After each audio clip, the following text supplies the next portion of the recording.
Très heureuse d'être face à vous, très très émue. J'avais déjà les larmes aux yeux avant de vous rejoindre. Je vais rebondir un petit peu sur l'introduction de Julien. En effet, on s'est rencontrés il y a très longtemps. On va venir sur mon parcours professionnel, ce qui m'a mené en effet à être tellement habitée par le sujet de l'amour de soi que j'ai fini par en télécharger un livre, parce que c'est vraiment comme je vois les choses. Je pense que je suis ma première lectrice, je suis la première personne à prendre de ce que je transmets, évidemment. C'est un petit peu le cas pour nous tous, hein. En général, on prend la parole ou on s'intéresse à des sujets dont on a besoin personnellement. Donc le sujet de l'amour de soi a été un immense sujet, mais juste avant ça, parce que je partageais avec Julien, ça a beaucoup m'émouvoir. En fait, la scène, c'est un endroit assez particulier pour moi, complètement magique. Et pour vous expliquer un petit peu comment ça a démarré dans ma vie, je vais vous parler de mon enfance. Alors, j'ai 11 ans quand ma mère m'inscrit à des cours de théâtre. À l'époque, il faut savoir que depuis ma plus tendre enfance, j'ai toujours été une petite fille très très timide, très mal dans sa peau. Ma mère, dès l'âge de 6 ans, m'a mise chez des psys parce qu'elle était très inquiète pour moi. Elle me voyait arriver à l'école, avoir beaucoup de mal à me sociabiliser, à ne serait-ce que, alors au-delà de parler devant les gens, évidemment, ça semblait impossible, mais même dans la cour de récréation, je me souviens très bien que j'allais à l'école, j'avais un petit mot, j'avais des angoisses de manger toute seule à la cantine, de me retrouver seule. Le regard des autres était un espace qui me terrorisait. Et c'est arrivé, donc dès ma plus tendre enfance, à 6 ans, je dis à ma mère que je me sens mal dans ma peau, que je suis moche, que je ressemble à un garçon. Alors ma mère se met un peu à flipper. Elle se dit, je vais essayer de trouver des professionnels. C'est comme ça que j'ai commencé mon travail sur moi et c'est très intéressant. J'ai rencontré à l'époque une psychanalyste pour enfants, donc qui m'a aidée à réguler ces problématiques-là. Mais pour revenir à mon anecdote de mes 11 ans, donc à ce cours de théâtre, je me retrouve pendant un an à découvrir une discipline qui est juste passionnante. Je ne sais pas si vous avez fait pour certains du théâtre, des initiations au théâtre. En tout cas, il y a une chose qui m'a fascinée, c'est déjà la manière dont ça nous fait habiter notre corps. J'ai complètement découvert un monde dans lequel, et on en reparlera, pour moi le charisme, les gens que vous trouvez charismatiques dans la vie, les gens que vous trouvez magnétiques, en fait je vais vous dire un truc que j'ai piégé en les observant beaucoup, c'est des gens qui vivent dans leur corps. Vous voyez, notre peau, en fait, c'est un petit peu comme une combinaison, et c'est comme si chaque matin, on avait l'occasion de l'enfiler et d'être vraiment assis en soi-même, à l'intérieur de soi-même. Le théâtre, à ce moment-là dans ma vie, m'apprend déjà en premier lieu ça. Et puis arrive le spectacle de fin d'année. Il s'avère qu'on jouait le conte de Barbe Bleue. C'est déjà une histoire qui me plaisait beaucoup, petite fille. Et la prof de théâtre m'avait donné ce rôle de la conteuse. Donc j'étais la première à arriver sur scène. Et là, ma mère me voit au premier rang, les larmes aux yeux. Elle découvre une petite fille qu'elle avait toujours connue, mal dans sa peau, timide, réservée. Et tout d'un coup, elle me voit à l'aise. Elle me voit à ma place. Alors vous savez comme moi qu'aujourd'hui on est là aussi pour parler du cheminement qui nous mène à être heureux, au bonheur. Et j'ai vraiment envie d'introduire ce talk avec vous en vous disant que pour moi, en fait, le bonheur, assez vite dans cette existence, ça a été de me rendre compte qu'à des endroits, lorsque je me branchais à la bonne prise en moi, tout d'un coup j'étais à ma place. Et c'est vraiment pour que vous puissiez aussi l'extrapoler à vous. C'est-à-dire que peut-être que vous vous sentez être des gens pudiques, timides, parfois réservés. Moi, j'ai envie de vous dire que ça ne se voit peut-être pas, et même les gens qui me suivent sur les réseaux ou qui m'ont vu ces dernières années ont du mal à corréler l'idée que je pourrais être dans la vie, ça se trouve, si vous me croisiez, genre une personne hyper pudique, hyper timide, et que sur scène, il y a quelque chose qui se déploie. Alors, on en parlait justement avec Julien, parce que je lui demandais, est-ce que tu as toujours le trac de monter sur scène ? Il me disait toujours, et je crois que finalement, après 15 ans, d'avoir le cœur qui bat, de se sentir vivant à sa place, c'est déjà pas ce qui nous fait rater des prises de parole face à vous. Je pense que ce qui peut nous faire rater dans la vie, c'est de chercher à faire bien. Et ça aussi, je l'ai assez vite compris. C'est-à-dire qu'aujourd'hui, l'idée, c'est pas d'être face à vous pour faire bien, pour me prouver quelque chose à moi ou à vous. C'est simplement pour qu'on prenne du plaisir ensemble. Je voudrais d'avance vous remercier parce que c'est quand même immense. Vous allez m'offrir 1 heure de votre temps, en fait, de votre présence. Et donc forcément, j'ai envie aussi de vous offrir la mienne. Donc aujourd'hui, on va un petit peu se laisser guider parce que finalement, contrairement aux prises de parole, on pourrait imaginer que c'est un monologue, que je viens face à vous, j'ai un micro à la main, que vous êtes silencieux, mais finalement, il y a déjà quelque chose qui se tisse. C'est presque, en effet, un dialogue. Et même si je ne vous entends pas, je vous ressens. Et ça, c'est juste un espace que je trouve magique, que la scène permet, que la prise de parole permet.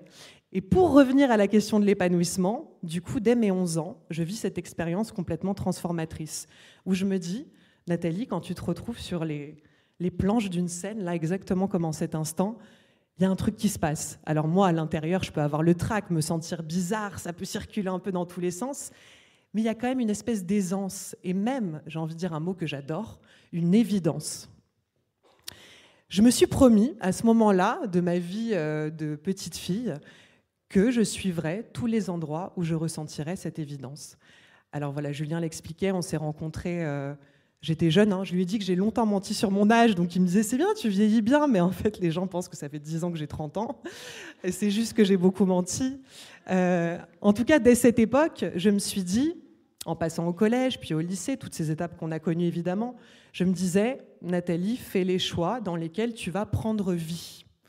Je ne sais pas si c'est un concept qui vous parle, ça, de prendre vie, que ce soit auprès de certaines personnes, dans certains contextes, au contact de certains sujets.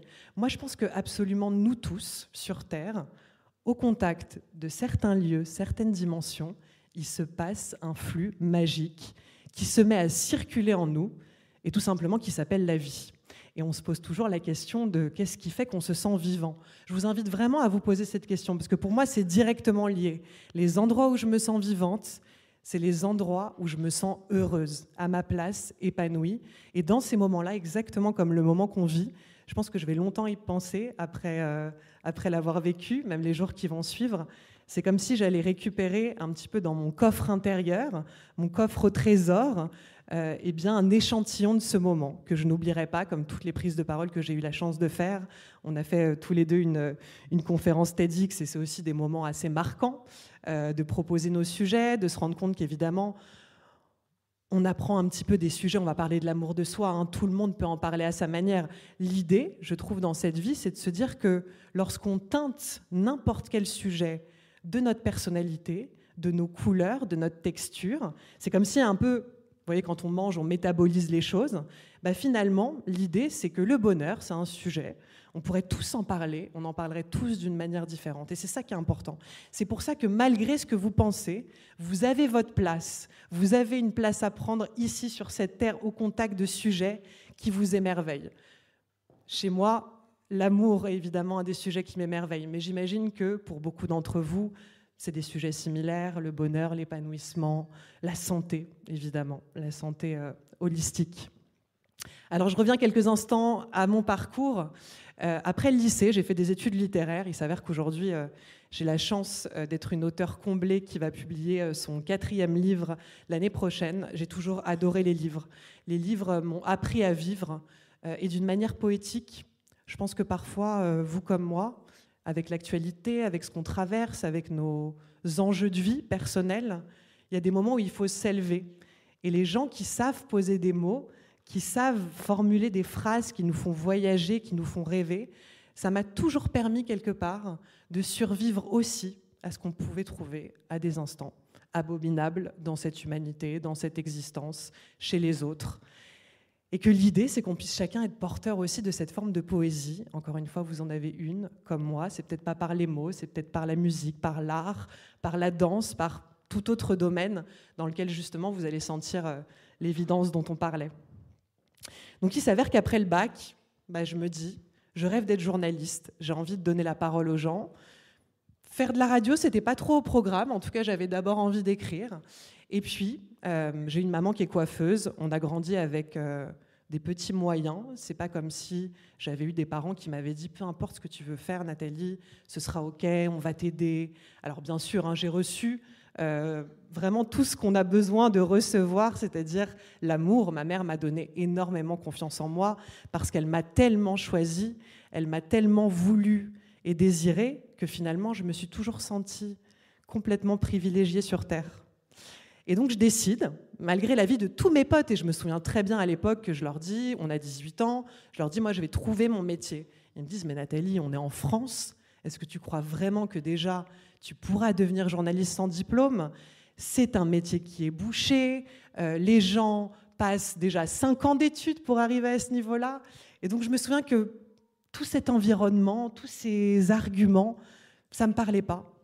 Et j'ai toujours eu, et je pense qu'avec le recul, c'était finalement une qualité, j'ai toujours refusé de voir les vérités qui ne me servaient pas. C'est toujours le cas aujourd'hui. Hein. Vous pourriez me dire, ça va, tu es un peu dans le déni. Ce n'est pas tout à fait ça, c'est qu'en effet, je fais le déni de certaines visions qui, je trouve, ne me mèneront jamais à vivre ce que j'ai envie de vivre. Donc en fait, ça a été évidemment un des plus grands apprentissages. Tout ça, ça a permis de bâtir derrière ce socle dont on va parler, ce socle qui fait que je me sens proche de moi. Mais évidemment, comme vous pouvez l'imaginer, c'est arrivé, c'est-à-dire que j'ai fait plein de petits boulots. J'ai été longtemps hôtesse d'accueil dans les boîtes de nuit. Voilà, j'ai fait beaucoup de choses qui, honnêtement, ne me passionnaient pas, mais j'avais cette certitude que la vie, c'est un petit peu comme un fil rouge. Finalement, vous suivez d'abord une étape, puis une deuxième. On pourrait même imaginer que c'est un peu comme les poupées russes, vous voyez, on en ouvre une, puis il y en a une autre à l'intérieur, puis c'est infini. C'est ce qui s'est passé. J'ai eu la chance de rencontrer, et je vais le nommer, il s'appelle Alexandre Imbert, c'est mon premier patron, et il m'a vu arriver dans son bureau, je me souviens très bien, on avait quand même c'était un groupe de presse de santé naturelle. Alexandre, il était sur son bureau, les pieds sur sa table, avec une grosse clope, et il m'a regardé, il m'a dit « Pourquoi tu as arrêté les études? C'est quand même con. Pourquoi tu as arrêté après le lycée? Pourquoi tu n'as pas décidé de continuer ?» Et je lui ai dit « Parce que je suis persuadée que je vais réussir à trouver un contexte dans lequel pouvoir faire ce métier en dehors des études. En fait, je suis sûre que je vais réussir à tirer mon épingle du jeu. » Donc il m'a un petit peu regardé en se disant « Elle a une certaine confiance en elle, celle-là. » Puis en même temps, ça l'a marqué. J'ai envie de vous dire que c'est pareil, les gens vous font confiance quand ils sentent qu'à minima, vous faites confiance. C'est une grande règle de la vie, ça paraît logique, mais c'est tellement important. Nous, on doute tout le temps de nous, on est toujours tremblant de se dire est-ce que je vais être à la hauteur, est-ce que je vais réussir, est-ce que je vais être la projection de ce que j'imagine que je pourrais être. Voilà, l'idée en fait simplement, c'est d'arriver avec ce qu'on est à chaque fois. Et le fait est que quand on arrive avec ce qu'on est, on est marquant. Les gens, ils se souviennent de vous quand vous êtes naturel, quand vous êtes spontané, insolent certaines fois, en tout cas libre. Les gens voulaient marquer. Et donc, c'est ce qui s'est passé. Évidemment, j'ai eu beaucoup de chance. J'ai démarré ma carrière à ce moment-là. Et puis, cette carrière, elle a duré 9 ans. C'est comme ça que j'ai pu rencontrer Julien. On a commencé nos interviews. On a beaucoup parlé du bonheur ensemble, évidemment. J'ai eu la chance de répondre à ses questions. Et puis, ce groupe de presse m'a confié le développement d'une web radio, donc Radio Médecine Douce, apparemment vous connaissez pour certains. J'ai découvert ce métier, pareil, ça a été une évidence, la même que sur la scène, avoir un micro, avoir des gens passionnants. Julien le disait, j'ai eu la chance d'avoir dans mes invités des grandes personnalités du monde du développement personnel, de la santé naturelle, de la spiritualité. Et évidemment, quand vous passez 9 ans à questionner des gens, en fait, c'est avec vos propres questions que vous arrivez. Donc c'est comme si j'avais un peu été en thérapie pendant 9 ans avec tous ces gens. Et puis ce qui s'est passé, c'est qu'à force de les entendre quotidiennement, j'ai compris qu'ils étaient à peu près tous d'accord sur un point. Si on veut s'inscrire dans cette vie avec le plus d'épanouissement possible, ce qu'il nous faut, c'est l'amour. Alors l'amour, je ne sais pas où vous le situez dans votre vie. Moi, aujourd'hui, je le vois même comme la raison qui ferait qu'en fait, je suis venue sur Terre. Je me dis que c'est pour apprendre l'amour. Je ne suis pas encore experte. Je me sens plutôt chercheuse. Mais en tout cas, ce que j'ai pigé à ce moment-là, c'est qu'en fait, ça passait par moi-même. Alors, ils ont été très nombreux à me dire, tu vois, Nathalie, la clé pour être bien dans cette vie, pour créer ce qu'on souhaite, c'est justement de se rencontrer et de s'aimer. Mais ça me semblait assez abstrait comme vision. Et donc, à ce moment-là, je me mets à réfléchir au sujet, et un peu comme je vous parlais de métabolisation, je pense que c'est vraiment ça. On avale un sujet, puis on le digère, puis on le ressort avec ce qu'on est. Et puis, j'ai écrit un article qui s'appelle « C'est décidé, je m'épouse ». Je vais regarder Kevin qui est au premier rang, parce que je me souviens qu'à l'époque aussi, on se connaissait, j'avais la chance de l'interviewer, et que je lui avais envoyé cet article. Ça m'émeut. Que je lui avais envoyé cet article qui était publié sur mon blog. Et que voilà, cet article s'appelait « C'est décidé, je m'épouse » et c'était en tout cas une vision de l'amour de soi dans laquelle venir me rencontrer, apprendre à m'aimer et finalement, dans ma vision aussi, me pécho, en fait, un petit peu dans cette vision-là. Je crois que plaire aux garçons, ça avait été toujours une grande ambition de mon existence. J'étais hyper forte pour faire des soirées incroyables, me mettre sur mon 31. Plaire aux autres, c'était vraiment une quête. Je me suis dit, et si tu mettais toute cette énergie au service de toi, en fait, et d'apprendre à te plaire à toi.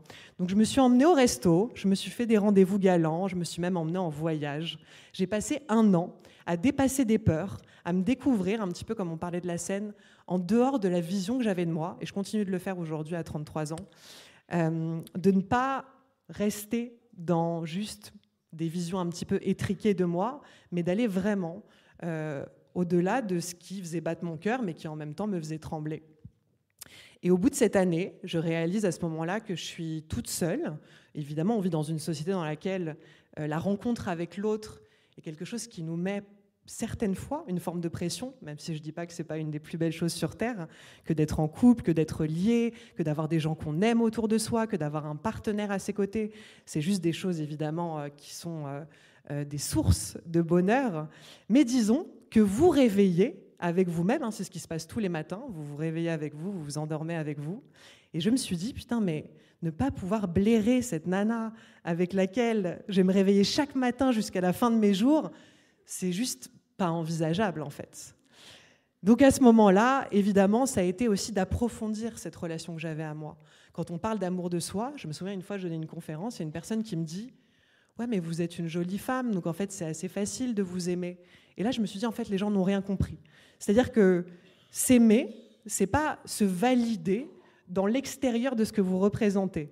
C'est vivre ce que vous êtes. En fait, c'est marcher dans la rue, habiter ce que vous êtes, et à ce moment-là, aimer cet instant, vous sentir vivant, vous sentir à votre place, pour des choses aussi simples que boire son café le matin, mais quand vous êtes à l'intérieur de vous, quand vous vous réveillez dans une vie dans laquelle vous sentez que vous avez bâti des choses qui sont justement au diapason de ce que vous êtes vraiment. Évidemment, ça demande des décisions, ça demande plein de choses, mais ça change tout, en fait. Donc j'ai décidé de continuer à investir cette vie. Donc j'ai, à un moment donné, quitté cette entreprise, parce que c'est ça aussi, finalement, l'amour de soi. C'est qu'il y a des temps pour tout. J'ai adoré ce métier de journaliste. Je ne dis pas que je ne le reprendrai pas un jour, mais en tout cas, il a fallu suivre le fil de ce qui m'appelait. Donc il y a à peu près 4 ans, j'ai monté mon entreprise. J'avais toujours vécu à Paris, j'ai décidé de vivre une partie du temps dans le sud de la France, aujourd'hui où j'y vis toute seule. J'ai découvert une facette de moi, même mes proches vous auraient dit « mais Nathalie, avec ses talons, ses trucs, jamais vous la verrez, à la campagne, aimez cette vie ». Et en fait, cette vie, j'en suis folle amoureuse. Je suis très heureuse de me débarrasser d'ailleurs de l'apparat, du maquillage. Je ne dis pas que c'est quelque chose de superficiel, c'est juste une double facette. Et même, j'ai envie de vous dire, chez chacun d'entre nous, il y a tellement de nuances que vous pourriez appeler paradoxes et qui n'en sont pas. Vous n'êtes pas des êtres contradictoires. En fait, vous êtes des êtres nuancés. Et c'est ça qui est intéressant. Et c'est ça qui fait la complexité de ce que vous êtes. Quand je dis complexité, c'est pas que ça fait de vous des gens compliqués. C'est vraiment, au contraire, ça fait de vous des gens avec des subtilités d'être qui sont évidemment passionnantes. Donc comme ça, j'ai investi petit à petit cette vie. Et ce sujet de l'amour de soi, je vous en parlais, il est sorti, je l'ai un peu accouché à travers un livre qui rencontre beaucoup de succès depuis sa sortie en 2018. Ça a été évidemment un magnifique clin d'œil à faire à la petite fille qui passait des heures à la bibliothèque municipale à découvrir des auteurs pour lesquels, franchement, elle ne comprenait rien la majorité du temps. Et comme ça, je sens que dans cette vie, c'est comme si petit à petit, je ne sais pas comment ressentait l'enfant en vous, les passions, la vie future, quelles étaient vos projections quand vous étiez tout petit. Mais en tout cas, c'est comme si, en grandissant, on prend par la main l'enfant qu'on était et on franchit les étapes. On découvre que finalement, des rêves, on peut les appeler projets. On découvre qu'on a le droit de renoncer à des espaces, que ce soit des relations, que ce soit des métiers, même si ça nous a convenu un temps. Et j'entends bien que la vie, parfois, peut demander cette flexibilité et que ce n'est pas toujours facile. Peut-être que vous avez cette impression d'avoir à renoncer, à vous positionner, à dire non. Est-ce que c'est des thématiques qui font partie de votre vie ? J'imagine. Et c'est très important de rester toujours dans une forme de souplesse, en fait, de rester malléable et d'être à l'écoute. Et je reviens à ce que je disais en début de conférence, et d'être vraiment à l'écoute de la vie en vous. Comment s'exprime en cet instant la vie en vous? Vers quoi elle vous pousse à aller? Alors voilà, j'ai envie de... Cette conférence, on va faire une petite mise en pratique et je suis vraiment dans l'impro. J'avais envie d'être proche de vous ressentir, aussi de pouvoir répondre à vos questions. Parce qu'aujourd'hui, dans mon travail d'accompagnante, j'accompagne notamment beaucoup de femmes. Je n'exclus pas les hommes, mais c'est bizarre. On dirait parfois que les sujets d'amour de soi interpellent plus les femmes. Je me suis dit un jour, j'ai fait une espèce d'explication de comptoir, mais je me suis dit, en fait, nous les femmes, on porte la vie. Alors on ne le fait pas toujours physiquement, on peut choisir d'avoir des enfants ou pas, mais en tout cas, il y a vraiment cette notion d'être des garantes de la vie, et donc évidemment d'en prendre soin, de vouloir qu'elle puisse s'exprimer de la plus belle des manières. Donc il s'avère qu'aujourd'hui, j'accompagne de nombreuses femmes. J'ai croisé quelques-unes d'entre vous qui m'ont fait pleurer tout à l'heure, qui m'ont dit, bah voilà, à te suivre sur les réseaux, à te voir être ce que tu es, arriver, peu importe, face à 500 personnes ou face à une caméra sur mon téléphone. Mais en tout cas, de me faire à chaque fois cette promesse à moi et puis aussi aux gens qui vont poser les yeux sur moi d'être l'intégralité de ce que je suis. Comme ça, on est sûr de si ça fit ou pas.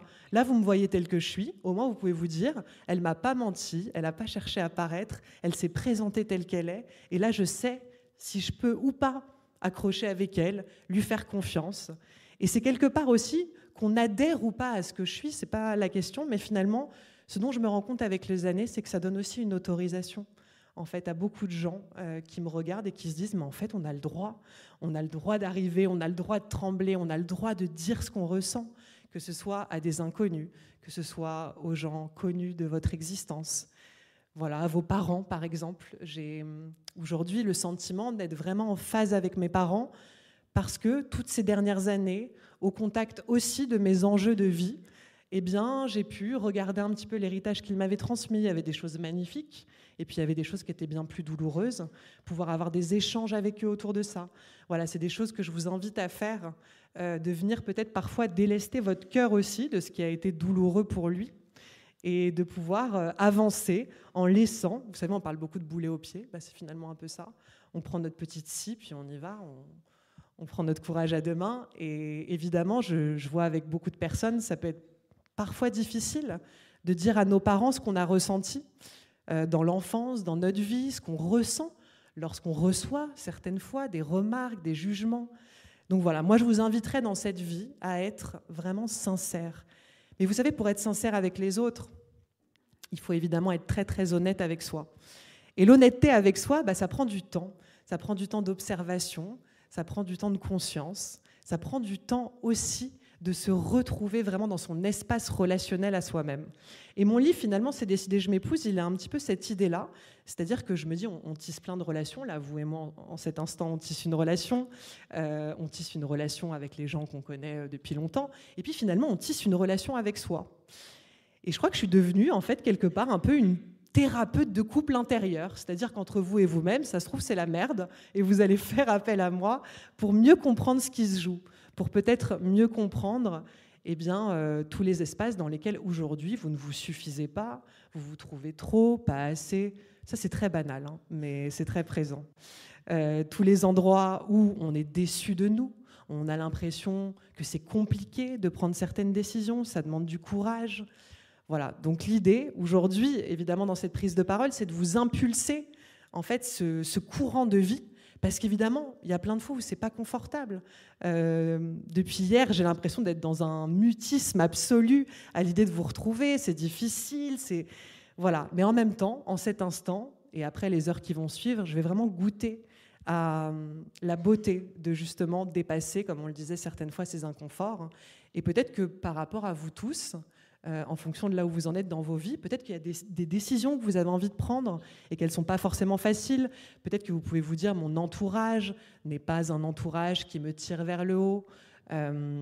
Voilà. Tout ça, moi, je trouve que c'est un petit peu des planques. J'ai envie de vous dire que parfois, passer notre vie à nous dire j'ai peur du regard des autres, j'ai peur du regard de mes parents, j'ai peur du regard de mon compagnon ou de ma compagne.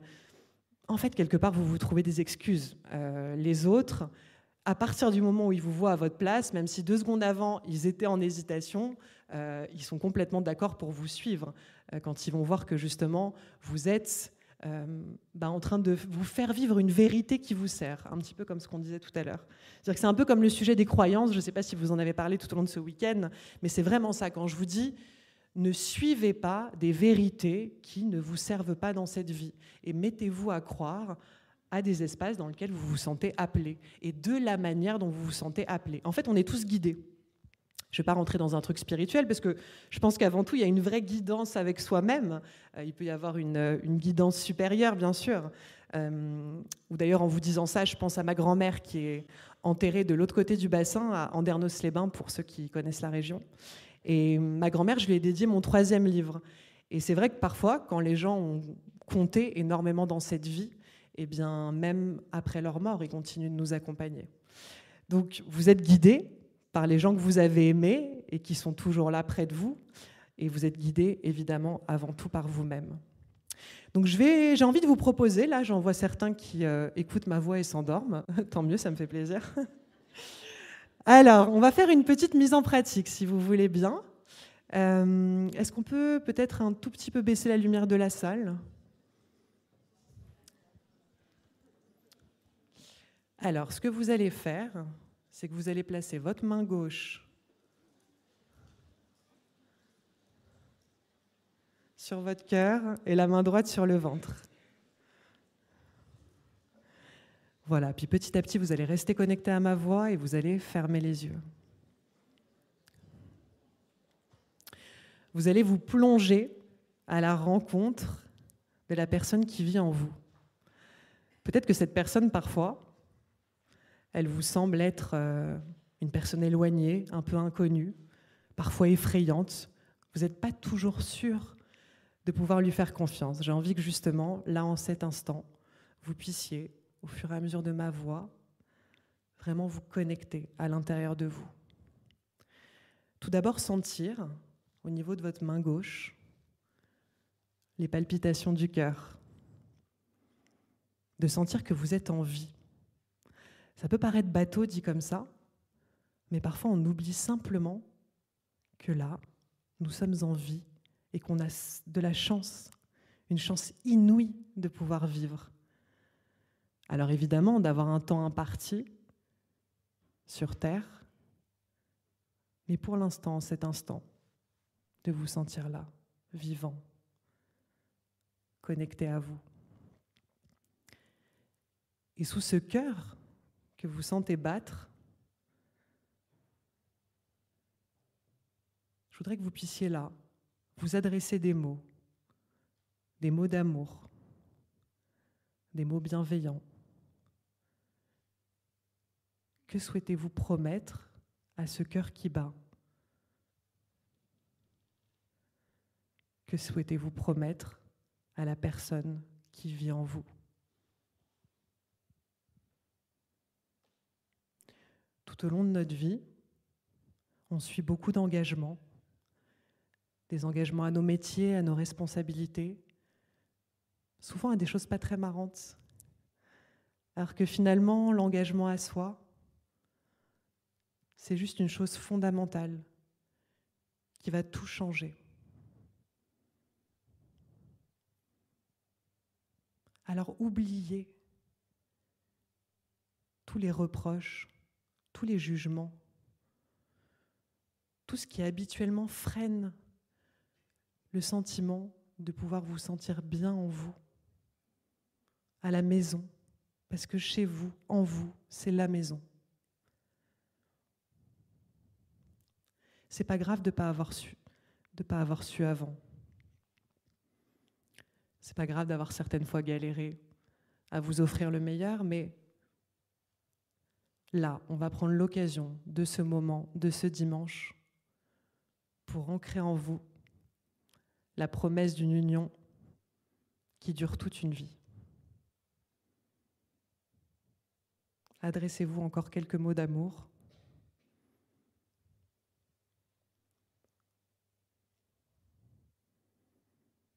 Et puis cette main droite qui est posée au niveau de votre ventre,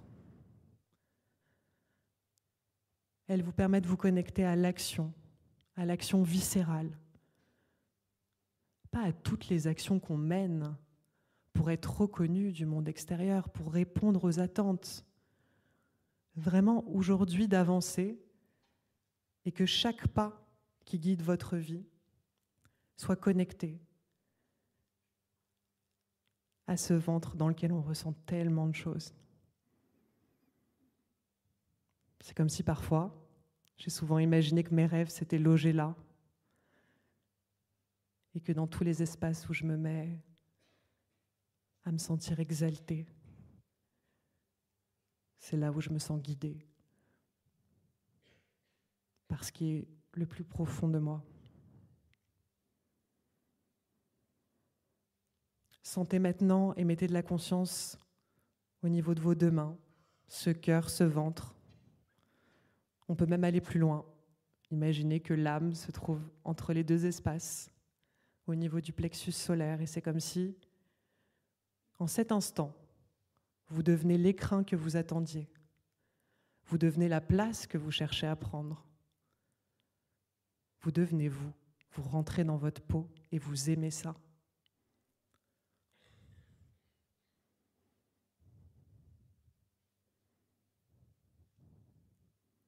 L'amour, c'est un exhausteur de goût. Quand les choses sont faites avec amour, elles sont toujours meilleures. Faites-vous cette promesse de mettre de l'amour partout et avant tout dans cette relation avec vous-même.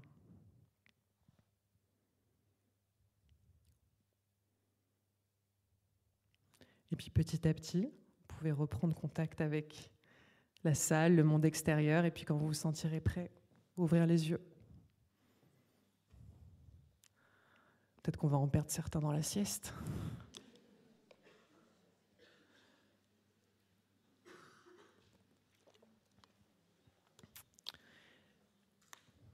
Il y aurait tellement de choses à dire, à vous faire expérimenter.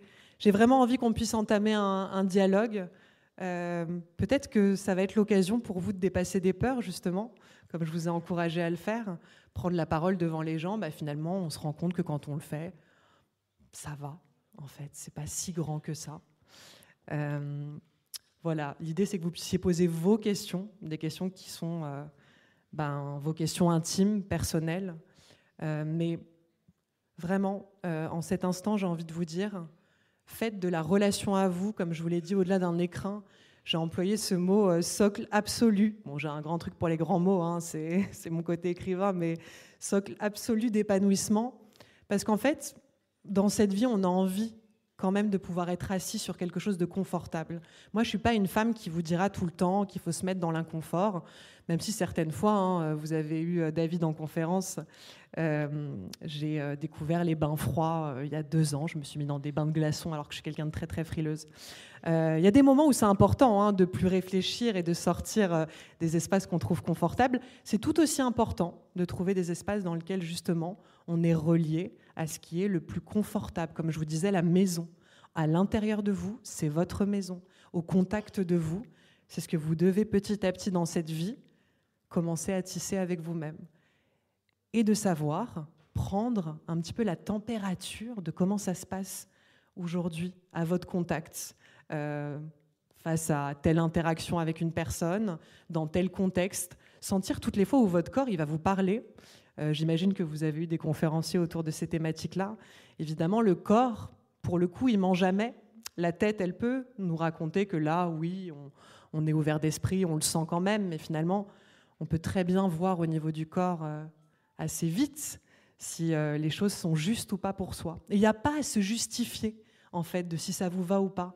En fait, c'est d'être juste à l'écoute de vous, de sentir justement au niveau du cœur, du ventre, est-ce que c'est juste ou pas ? Et de décider de décaler de la piste dès que c'est plus juste pour vous. Et au contraire, de trouver en vous la détermination d'aller aux endroits où vous sentez que c'est juste, et même si ça vous fait peur, et j'ai envie de vous dire surtout si ça vous fait peur. Voilà, je ne peux que vous dire que l'amour change considérablement une vie. J'avais déjà des petites bases d'épanouissement, on va dire, mais comme beaucoup d'entre vous, j'étais une jeune femme complexée. Je me trouvais 1001 défauts. On est champion du monde pour dresser des listes sans fin de ce qu'on trouve imparfait en soi. Et puis après, en fait, je me suis dit simplement, Nathalie, tu ne pourras jamais être tout le monde, c'est clair. Il y a plein de gens qui sont extrêmement ingénieux, talentueux à d'autres endroits, et c'est finalement ça qui fait la richesse de cette humanité. La seule chose qu'on peut être, ça va vous paraître bateau, mais c'est finalement nous-mêmes, et c'est tellement, tellement vrai. Donc à l'instant où on cherche à se regarder dans les endroits où justement on est bon, on est à notre place, où ça résonne, où on prend naturellement du plaisir, bah là on se met petit à petit, pour moi, à prendre notre place. Et puis finalement, on remarque aussi qu'il y a des endroits où honnêtement, moi je manque d'une logique absolue, c'est pas du tout mon truc, je suis très mauvaise, mais je ne me force pas à rester dans ces espaces-là. Je décide simplement de petit à petit découvrir les endroits où je vais continuer dans ma vie à vivre cette aventure que celle de découvrir tous les endroits où je ressentirai une évidence. En tout cas, c'était bon de retrouver cette évidence de la scène avec vous. On va passer sur la partie questions-réponses. Mais merci encore une fois pour ce temps de présence que vous m'avez offert, pour votre écoute, pour ceux qui ronflent au premier rang. J'ai kiffé, j'ai tout kiffé. Je prends tout. Et voilà, c'est très émouvant. Merci. Et applaudissez-vous évidemment vous-même avant tout.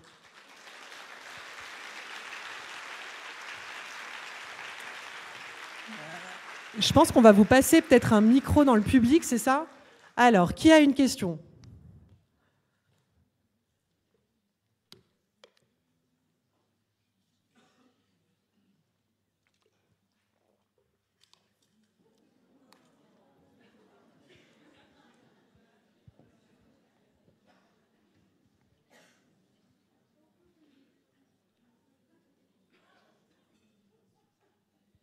Elles sont éblouissantes, les lumières. Ah non, mais c'est cool, hein, je juge pas, mais... Sinon, je t'entends. Hein.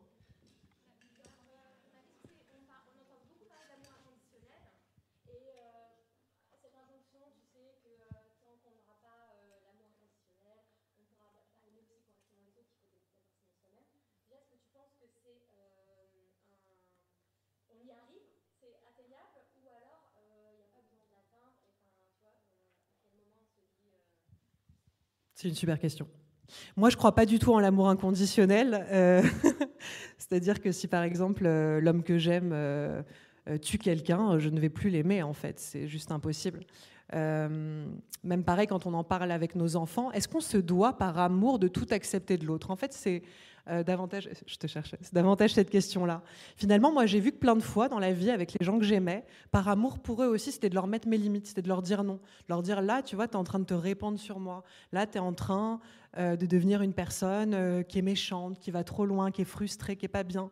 Et parfois, l'amour, justement, c'est de placer les limites pour les autres. Je me suis vue aimer des gens en leur disant non, en leur disant même aujourd'hui on ne peut plus continuer à avancer ensemble dans cette vie parce que si je t'aime vraiment, j'enlève ma présence de l'espace relationnel. Et c'est pareil avec soi. C'est-à-dire que en fait, il y a des endroits où j'ai besoin de replacer Nathalie lorsqu'il lui arrive de se perdre. Pour vous partager un exemple personnel, j'ai divorcé il y a 2 ans et ça a été un cheminement, évidemment, comme tout deuil qu'on peut vivre. Et puis, il y a des moments, j'ai eu besoin de me perdre. Mais ce n'était pas un amour de « je t'aimerais, quoi que tu fasses, des conneries, du bordel ». Non, c'est genre « je t'aime, je peux te faire confiance dans un petit côté où, voilà, certaines fois dans cette vie, on a besoin de se perdre pour mieux se retrouver, ça je vous l'accorde. Mais en tout cas, c'est savoir quand même par amour se replacer au juste endroit. Donc je pense qu'on peut fonctionner avec soi en se disant... On sait, en fait, on a du discernement. On sait voir l'endroit où ça nous fait du bien, où ça sert ce que l'on est. Et il faut quitter les espaces dans lesquels ça ne sert pas ce que l'on est. Je ne sais pas si ça répond bien à ta question. Mais en tout cas, du coup, je ne le vois pas de manière inconditionnelle. Je vois cet amour, entre guillemets, conditionné. Ou en tout cas, peut-être qu'on n'est même pas obligé de mettre cet adjectif, tu vois. Mais voilà, l'amour inconditionnel ne m'a jamais tant parlé en termes de notion. Et je pense que c'est important, encore une fois, par amour aussi, de savoir poser des limites avec soi et les autres. Une autre question?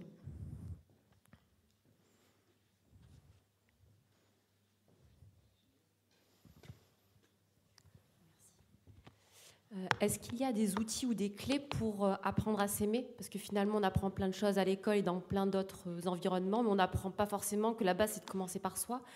Est-ce que tu as des clés à nous donner pour prendre du temps pour soi ou pour essayer dans le quotidien, même si on court après le temps, de retrouver cette connexion à soi et l'amour de soi peut-être?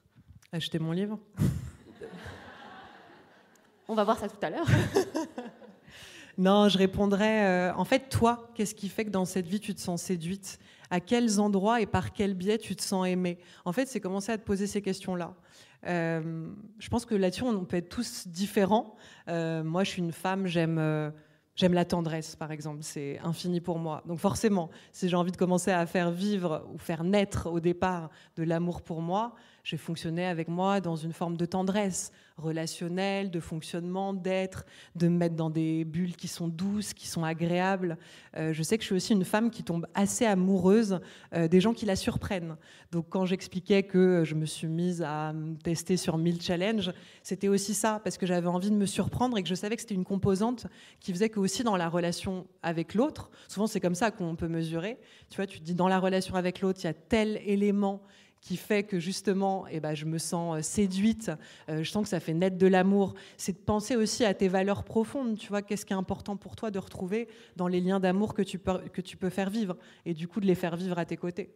Et puis de s'offrir du temps, j'ai envie de dire, tu sais, dans la vie, tout ça, c'est des choix, même si je peux bien entendre parfois les quotidiens, déjà professionnels, et puis pas que, familial, etc. Puis quand tout se rajoute, ça fait beaucoup de choses à gérer. Mais à des moments aussi, c'est replacer les choses, c'est te dire, je ne sais pas si tu es maman, mais en tout cas, c'est te dire, j'ai mis des enfants au monde, et ce qui va compter le plus pour eux, c'est de pouvoir observer des parents qui prennent leur place, des parents qui me montrent l'exemple. Alors encore une fois, ça fait un peu blabla de vous dire ça, mais c'est tellement vrai. En fait, c'est tellement vrai que les enfants, ils en ont rien à foutre d'avoir des parents qui sont entre guillemets parfaits, qui leur font la petite soupe bio, même si c'est important. Moi, être nourrie de la plus belle des manières, c'est un truc important pour moi. Mais tu vois, parfois on se met la pression sur des détails qui finalement sont pas si importants dans l'éducation, alors que eux, ils ne font que regarder ce qu'on incarne, ce qu'on prône, notre fonctionnement avec les autres. Quand je vois aussi la dose de harcèlement à l'école, moi, je me suis souvent dit, parce que je vois les gens, ils sont beaucoup dans le jugement. Alors, est-ce qu'on arrive dans cette vie à être sans jugement? Déjà, quand on calme les jugements avec soi, quand on n'a pas des choses à prouver, en fait, quand on veut juste, quelque part, on se propose au monde, les gens prennent, ils prennent pas. Voilà, c'est pareil, on se déleste aussi de ça, du besoin en permanence d'être rassuré, d'être ce qu'il faut. En fait, quand vous dépassez ça, la vie, elle est complètement, mais elle est magnifique, en fait. À ce moment-là, elle devient exaltante. Parce que quand on est toujours en train de prouver que, voilà, est-ce que là, je suis à ma bonne place? Est-ce que c'est bien? Est-ce qu'on m'applaudit? Est-ce qu'on m'applaudit pas? Voilà, pareil, vous voyez des gens dormir.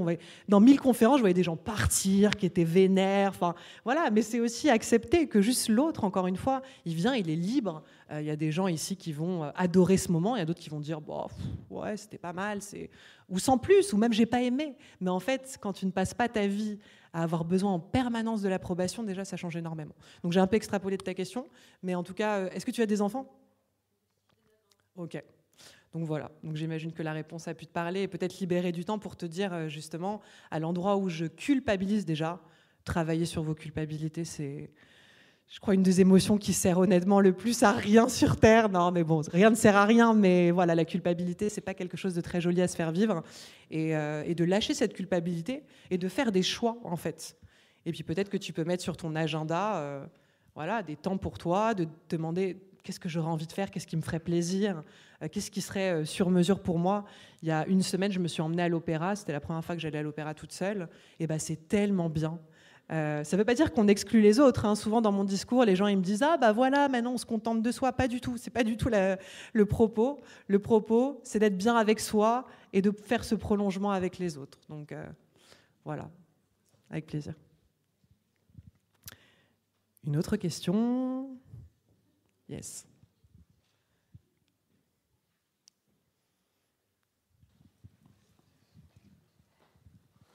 Bonjour. Quand on prône comme ça l'amour de soi, le socle absolu de l'épanouissement, est-ce qu'on laisse la place à un homme dans sa vie et est-ce que du coup on ne se dit pas que ça pourrait un peu, je ne sais pas comment expliquer, rendre bancale notre ligne de conduite?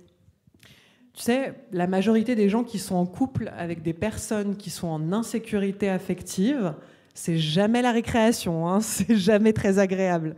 Pour répondre déjà en premier lieu à ta question, il n'y a rien qui m'intéresse plus que les relations avec les autres, moi, personnellement. Après, je vais parler de relations d'amour globalement. Là, tu dis laisser la place à un homme, pourquoi pas une femme, et pourquoi pas plus encore. Non, quelque part, moi, une des plus grandes richesses de mon existence, c'est mes proches, réellement. C'est un des endroits où, à chaque fois que je suis avec les gens que j'aime, c'est la folie, en fait. C'est trop bien, c'est trop bon. Avoir quelqu'un à ses côtés, bien sûr, c'est magnifique. Après, tu vois, il y a des moments de vie. C'est-à-dire que c'est... En fait, il ne faut pas les décorréler. Il ne faut pas que tu vois le côté je m'offre de la place à moi, parce qu'en fait, c'est une base, hein, c'est silencieux. Tu n'es pas dans un truc assourdissant. Les gens mal dans leur peau, ils sont tellement casse-couilles. Ils sont jaloux, ils te fliquent. Enfin, je passe ma vie à voir ça chez les autres. Ce côté où... Voilà, chez mes potes, je le vois, c'est un truc de ouf d'aller suivre sur des applis, l'autre il rentre à quelle heure, il fait quoi, il est où. L'insécurité, honnêtement, c'est quelque chose qui abîme, et qui abîme un couple, et qui abîme personnellement aussi. Donc voilà, je pense qu'on devrait éviter de prôner ce besoin de l'autre, tu vois. Après, c'est l'entre-deux, c'est-à-dire que je réfléchis en te parlant, mais je crois qu'on peut avoir besoin des autres sans que ce soit un besoin de survie. En fait, on va le rendre subtil de cette manière-là. Donc bien sûr que ça fait de la place, et j'ai envie de te dire une bien plus grande place que quand on est obsédé par soi-même, parce qu'il y a une chose aussi qui change, c'est que tant que moi j'étais mal dans ma peau, je passais ma vie à être mon propre sujet, alors qu'en fait aujourd'hui c'est plus le cas. Aujourd'hui je ne suis pas l'omniprésence de mon sujet. Je suis pas tout le temps en train de me dire ça va mes cheveux, je suis bien, je suis ce qu'il faut. Non, je me vis, en fait je m'oublie. Et ça a été flagrant, ça a été un des apprentissages les plus précieux. C'est-à-dire, putain, tu passes à autre chose que toi-même. Quand tu t'aimes, c'est bon, tu as validé le truc, allez, on peut faire de la place aux autres. Et du coup, j'offre aussi, je pense aujourd'hui, une vraie présence. Alors qu'avant, c'était une présence un peu squattée par mes insécurités, le besoin d'être vu, regardé, est-ce que je suis bien, est-ce que si... Tu vois, cette foule de questions. Donc, c'est l'inverse pour moi. Tu vas faire encore plus de place aux autres en t'aimant. Et à un homme, si tu le souhaites.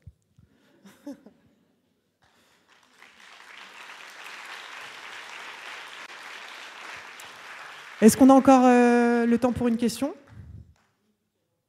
Ok. Est-ce qu'il y a une autre question ? Ah, il y en a plein.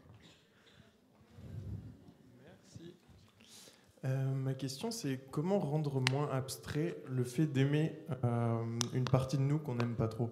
Un défaut ou une partie de nous ? Est-ce que tu pourrais donner un exemple ? J'ai beaucoup de mal avec ma fatigue que je peux ressentir assez souvent, assez rapidement. Voilà. Parce que j'ai fait un burn-out il y a 3 ans et du coup, j'ai plus la même énergie. Et je suis... Voilà. Est-ce que tu sais si cet état il va rester ou est-ce que... Qu'est-ce que t'ont dit les médecins là-dessus ? Parce qu'il y a des gens, ils ont des fatigues, on va dire, sur lesquelles ils ne peuvent pas avoir forcément de levier. Peut-être que toi, tu as quitté un endroit dans lequel tu as été trop loin et aujourd'hui, tu es un peu perdu. C'est aussi le temps de t'en remettre, tu vois, c'est une forme de convalescence. Peut-être que ton énergie, naturellement, elle va revenir. Et puis peut-être que depuis ton burn-out, c'est ça ? Ouais. Tu as pris des décisions différentes. Peut-être que tu ne travailles plus pour le même espace. Peut-être que... Tu vois, c'est ça aussi, c'est que tu te récupères, en fait. Et c'est intéressant parce que dans la fatigue, on parle de récupération. Mais en fait, je pense que ce qui nous épuise, c'est ce qui vient vraiment porter atteinte à cette récupération, tu vois. Et simplement, peut-être que cette fatigue, elle a été aussi une occasion. Je ne vais pas être dans ce truc où je vous dis dites que le négatif, toutes les choses horribles qui vous sont arrivées sont géniales. Non, quand des choses nous sont arrivées qui sont douloureuses, il faut se dire, j'en tire un apprentissage. Après, j'ai juste envie de vivre autre chose aussi.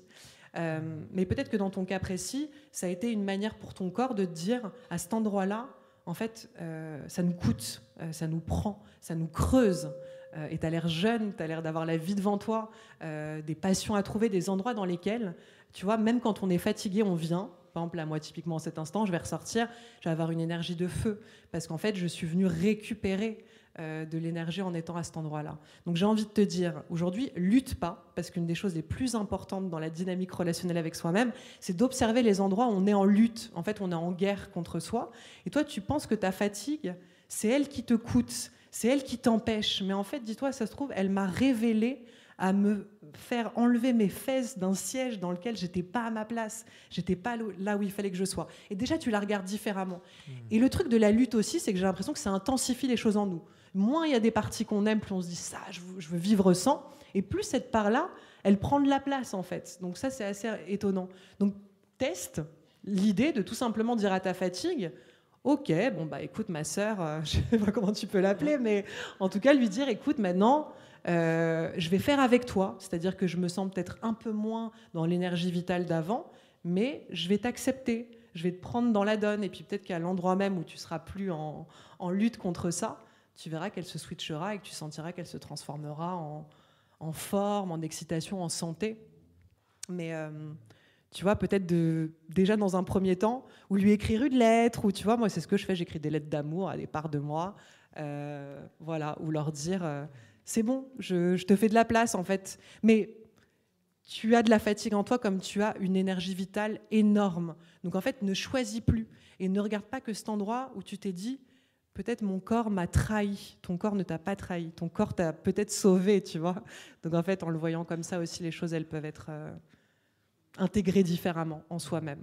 Mais c'est un cheminement passionnant de rentrer en soi. Parfois, je dis aux gens, c'est comme si notre intérieur, notre corps, c'est comme une maison.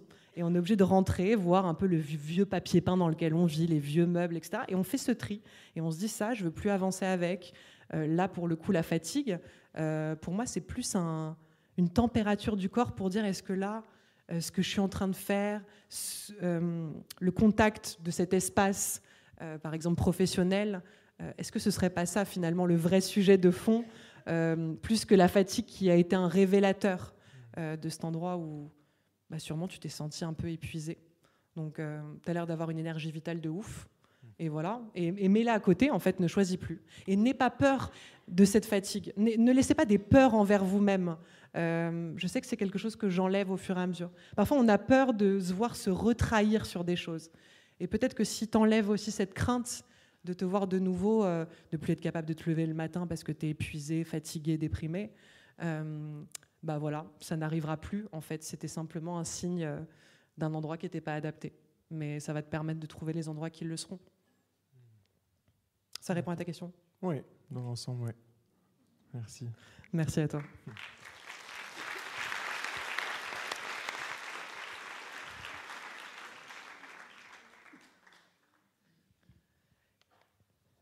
C'est l'heure ou encore une question ? Je crois qu'il y avait une question par là. Il reste encore 5 minutes, donc on peut encore avoir des questions. Tout d'abord, merci. J'ai passé mon temps à pleurer tout le long de toutes vos explications. Je suis quelqu'un de très sensible et il y a quelques années, j'ai commencé un parcours, un chemin avec moi-même. Je suis partie voyager, j'ai fait pas mal de choses et j'ai décidé de reprendre mes études.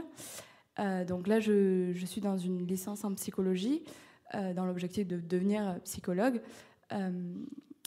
Et c'est vrai que quand on se retrouve à être évalué sur comment on apprend, comment on se questionne, comment on réfléchit, comment on structure les choses dans notre tête, le chemin que j'ai commencé sur l'amour de moi-même, il est bousculé au quotidien. Et en fait, je me demande comment dans ce parcours-là d'études, on peut se retrouver et se dire c'est OK de rater, c'est OK de ne pas correspondre aux attentes d'une psychologue, c'est OK de prendre plus de temps que les autres. Comment on en arrive à s'aimer malgré l'attente de validation d'un parcours académique ? J'adore cette question. Parce que presque, en fait, c'est le serpent qui se mord la queue quand on t'entend. Déjà, rater, c'est une opinion. On rate pas, en fait. Je sais, ça fait blabla. Parfois, je m'entends dire des trucs et je me dis, c'est un peu abstrait. Mais en fait, on ne rate pas. Tu ne rates pas, il n'y a pas d'erreur. En fait, tu es en train d'avancer, tu as des expériences dans cette vie. Et le plus important, c'est que tu continues à les franchir. Là, de ce que je comprends, cette filière, c'est quelque chose qui donne du sens à ta vie. En fait, lâche ton contrôle. Là, tu es trop dans le contrôle et vis ça. Vis le truc. En fait, c'est pas avoir la peur d'être évalué, c'est juste que là, reste au contact de toi en te disant, moi et moi-même, main dans la main, on va aller découvrir ce fabuleux métier de psy et je vais me former, je vais apprendre. Bien sûr que ça peut être challengeant, mais tu sais, la vie, elle est challengeante. Moi, je vois vraiment pas les choses comme négatives, positives, c'est vraiment des entités qui me parlent pas, mais la vie, à des moments, elle est déstabilisante, je te l'accorde.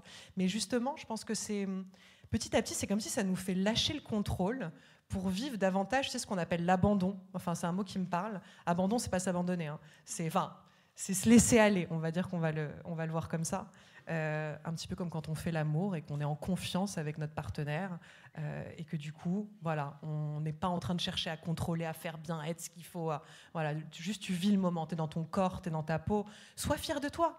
Là, tu es en train de faire un choix qui est magnifique, qui te rend déjà, j'imagine, heureuse. Mais peut-être que là, au-dessus de ce bonheur, il y a un peu ce couvercle de l'endroit où il faut prouver, où tu as peur de rater. Alors qu'en fait, tu rates pas. Là, tu es en train juste d'avancer pas à pas vers exactement ce qui te convient. Donc, continue à le faire. Sois fier de toi. Et voilà, aime-toi pour ça, déjà. Merci.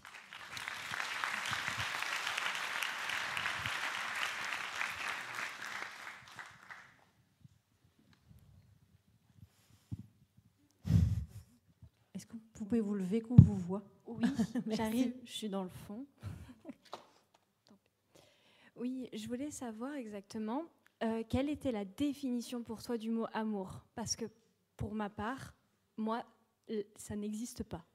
Parce que je ne l'ai jamais côtoyé, je ne l'ai jamais reçu, je ne l'ai jamais compris. J'ai des traits autistiques, hein, donc voilà, aussi, il y a des choses que je ne comprends pas socialement, tout ça. Et l'amour en fait partie. Donc moi, d'entendre comme quoi il faut s'aimer soi-même pour... ça me paraît très abstrait et même... Après, ça te paraît abstrait en cet instant. Peut-être que si tu suis une forme de cheminement intérieur, peut-être que ça te semblera petit à petit concret. Tu sais, comme une nouvelle notion. Comme si là, tu me parles une langue étrangère et que je te dis, désolé, je ne l'ai jamais entendue, je ne la maîtrise pas encore. Je comprends ce que tu dis. Ouais, mais alors comment la voir et la ressentir ? Je ne peux pas en faire une définition parce que c'est comme si c'est un sentiment que je vais tout d'un coup intellectualiser, un peu l'enfermer.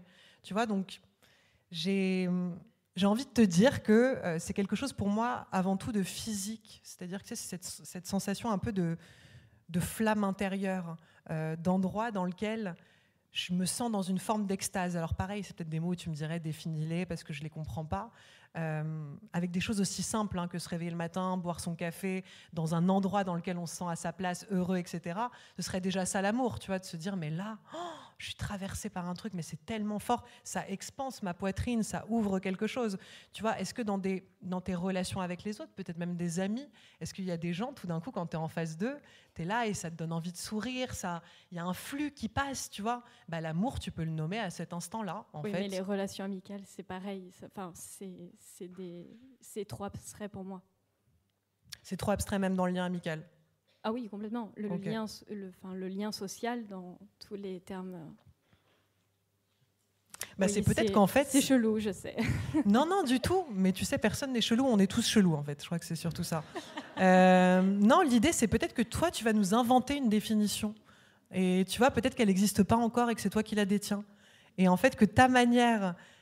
Alors là, tu ne le perçois pas encore en cet instant, mais peut-être que tu vois, ça va faire son chemin. Moi, j'ai beaucoup ça avec des notions. Je les laisse vivre en moi, je les infuse. Tu vois, là, il y a cet échange, puis après, il va y avoir les heures qui vont suivre, les jours qui vont suivre. Et peut-être que dans 3 jours, tu vas te réveiller et tu vas te dire là, il y a un sentiment, où il y a une idée, où il y a une inspiration qui me vient. Et à ce moment-là, ça représentera peut-être ta manière à toi de le vivre avec ce que tu es, avec... Alors, non pas une personnalité chelou comme tu pourrais le penser, parce qu'encore une fois, on est vraiment tous chelous. Mais voilà, avec ton relief à toi, avec ta dimension à toi, avec ta texture à toi. Tu vois, j'emploie des termes qui font très physique, mais tactile. Mais peut-être le vivre comme une expérience, et pas comme quelque chose à définir, en fait. Et peut-être que tu vas, toi, je sais pas, inventer ou créer à partir de ce que tu es une définition qui n'existe nulle part ailleurs et qui parlera à d'autres gens. Voilà, je te souhaite en tout cas peut-être de le vivre dans une forme d'expérience, même si là, en cet instant, ça te semble abstrait, mais petit à petit le rendre concret. Encore une fois, que les notions nous semblent abstraites, ça me semble pas fou, tu vois. Après, c'est le temps qu'elles fassent leur chemin, et fais-toi confiance avec l'esprit que tu as. En fait, on est tous originaux aussi. Vraiment, c'est important. Je ne sais pas comment tu vis ce que tu disais, le fait de te sentir différente, mais sens-toi précieuse. Oui, je sais que je suis atypique et je le revendique dans beaucoup de phases de ma vie, clairement. Mais oui, je vois tout à fait cette notion de peut-être créer un langage ou une manière de, sans forcément la définir, mais seulement la vivre. Si c'est bien ça. Complètement. En fait, c'est même pas appliquer un truc. Moi, j'ai surtout pas envie de vous faire une leçon. Je suis pas une prof. En fait, j'ai envie de vous donner envie de goûter à ce que je vous décris et qui a, en tout cas, teinté ma vie d'une magie absolue, en fait. Voilà. Mais peut-être que tu seras à ma place et que tu viendras aussi nous parler de l'amour comme tu le conçois. Ce serait un bonheur. Exactement. Merci beaucoup.